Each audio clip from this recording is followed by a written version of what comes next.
म भर्खर कुम्भ मेला गएर आएको, त्यसपछि म काशी गएँ। काशीमा मैले कतिजनाले दर्शन गर्यो भनेर सोधेको, एक दिनमा काशीमा दर्शन गर्ने मान्छेको संख्या 8 लाख। नेपालमा एक वर्षमा आउने पर्यटकको संख्या 8 लाख। अब मेरो एज अ पोलिटिसियन मेरो दिमागमा के चलिरहेको छ भने त्यो काशी एक दिनमा 8 लाख मान्छेले दर्शन गर्छ, कुम्भमा 50 करोड 60 करोड मान्छेले दर्शन गर्छ भने त्यसको 1 करोड मान्छेलाई मात्र नेपाल लिएर आउन सकियो भने 1 करोड मान्छेलाई मात्रै पशुपतिनाथ मुक्तिनाथ भनेर लिएर आउन सकियो भनेदेखि भने 1 करोड पपुलेसन यहाँ 1 करोड आउने तपाईँसँग जोडिएको छ है यो कुरा। 1 करोड आयो भने के हुन्छ त? त्यो 1 करोड मान्छे आयो भने जम्मा अहिले कति आउँछ? 8 लाख मान्छे आउँछ। कति दिन बस्छ? 12 दिन बस्छ। कति डलर खर्च गर्छ?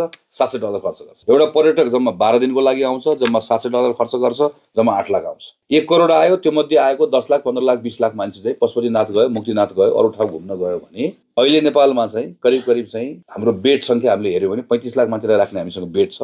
अब त्यो संख्याको टुरिस्ट नेपाल ल्याउन सक्यो भनेदेखि भने त्यसपछि त्यसले नेपालमा कति खानाको डिमान्ड सृजना गर्ला, कति खानाको डिमान्ड सृजना गर्छ, त्यसले अनि हाम्रो उत्पादकको त कति बढाउनु पर्ला। त्यो उत्पादकको त बढाउने त्यो डिमान्ड चाहिँ हामीले क्रिएट भयो भने अहिले सरले भन्नुभएको बल्ल अनि सप्लाई र डिमान्डको बिचको तारतम्यता मिल्छ।